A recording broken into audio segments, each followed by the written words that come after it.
Alright guys, what's up? It's me, Dylan. I'm bringing you a Call of Duty commentary, but it's nothing about the gameplay today. It's a story that kind of stuck with me the last couple of years, and I've always wanted to share it with somebody. I didn't really share it with relatives close to me because I never tell my parents anything, or any of my family members or whatever. But this particular one, I was with my friend. He dared me to do something that I didn't really agree with it, but we did it anyway. We went to this farmer's field, and this farmer that we were actually gonna go and, well, let's say meet, he had a gun that shoots some sort of pellet to say if he I can't really explain. It's like a brush of wind that hits you so hard that you fall down, in this rifle that he has. Yeah, I was with my friend Adam. We were on our bikes, and we were actually looking at his field, because everybody's dare was to actually reach to the end of the other end of the field before he actually catches it, because he runs after you and all that. It's actually kind of funny. But anyway, we get off our bikes, we put the bikes inside the kind of hidden so nobody tries to steal them when we've got off them and doing this. But this particular farm kind of goes uphill, so if you lay down at the bottom of the hill, the farmer won't be able to see what's going down at the bottom, so he kind of has to actually walk down to see what's going on. So me and my friend are laying there debating on whether to do this, and we were shouting at each other, but in kind of a indoor voice, and it was really funny. I just said fuck this. I jumped up, I ran, I went right, my friend went left, and I was like, the farmer, the person who lived literally, his house is exactly in the center of this field, so we had to run round his house to get to the other end of the field. I was going to the right, my friend was going to the left, and as I was running down, he has to pick someone to run after because he can't go after both. So he runs after me, and I'm gonna be honest, I've never saw an old man run this fast. This guy was fast, like footballer fast, like Messi fast. Might have been exaggerating there, but he was really fast. And they had to run so far, and I just got past his house, and this was kind of on the edge of the field, if you know what I'm saying. He runs in the house to get his whatever it is. It's some sort of rifle, and bear in mind, I've never told anyone this except from doing this commentary now.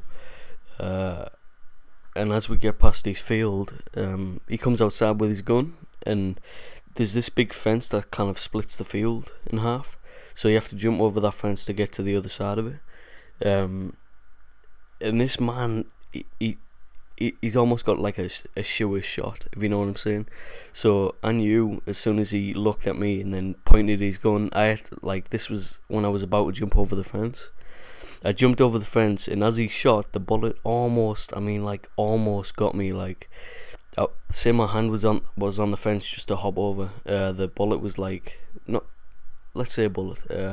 It was kind of spread at the side of my hand, my left hand, because I was jumping over. And I kind of it was funny, when I jumped over, I laid down on the ground so he couldn't see me, and then I got back up and started running again, and my friend is laughing. He's just running around the back of the old man's house and laughing at him and all that shit. So we were pretty young, so we pretty childish. Sorry about that, that's my dog.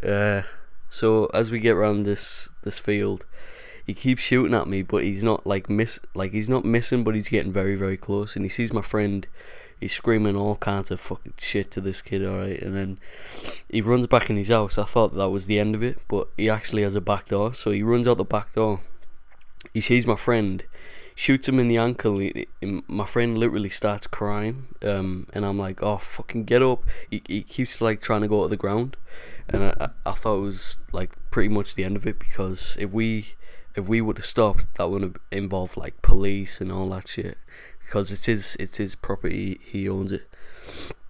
And there was one thing that I forgot to say as well. When I went over that fence, I actually crushed half of his plants that he planted and all that shit. So that was pretty funny to me. Well, ages ago. So he got shot in the ankle. I was shot in the wrist. And as we were running away, I actually got shot in the back, but I didn't feel it because I was kind of shocked. And we reached the bottom of the field, and the police actually drove by, like saw us coming off this field, and they were gonna stop at the top of the road to see what was going on, and they did. So we ran right round the path to get our bikes back, and the old man who owns the house in the middle of the farmer field, whatever you call it, is speaking to the police while we're sneaking in his field again, trying to get our bikes from behind the trees. And they see us, and my friend Adam makes his first move by like throwing his, not even caring if it breaks or anything, just throwing his bike over the fence. And he's like, "Oh fuck this, I'm going home." He throws his bike over the fence, and he pedals off. I meet him like halfway, like when we're going home. But we got away like nice and safely. But when we got home, I had a few marks on me. I just went upstairs and got a shower, and that was pretty much the end of the story, because nobody's ever dared to cross this man's field, because there's been so many rumours that have just, like, you know, they give you that disbelief that doubt that he's not actually like this. So when we attempted that, we weren't expecting anything like what we saw, and this man was fucking crazy. I mean, crazy. He was like shouting at us to stop and all that when we were running across the field. It actually kind of scared me a little bit, but I was laughing at him at the same time. And we never went back there ever since. I mean, me and my friend Adam, we aren't friends now because we haven't been friends for years. I don't know what happened, but yeah, that was pretty much the end of the story. If you want more of this, I mean, I've got a lot of stories. I'm only 16, but I've got a lot of stories. I mean, like, fucking crazy stories about police. Fucking, I mean, one time me and my friend Adam and my girlfriend and this guy called Anthony were running across shop rooftops, and one of my friends slipped, and the only way we were getting out was actually calling the police to get him out. And that didn't end up happening, but yeah, that's another story. But if you want to hear like some more, I've got plenty to share.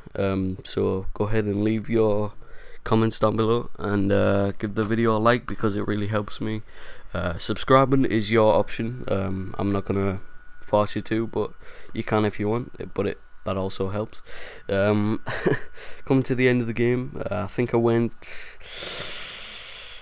69 and 9, I think. I'm not sure. It was something high, because I kept getting Harriers and not Pavlos, AC-130s and Predator missiles, using the ACR, best gun ever made in Modern Warfare 2 for assault rifles.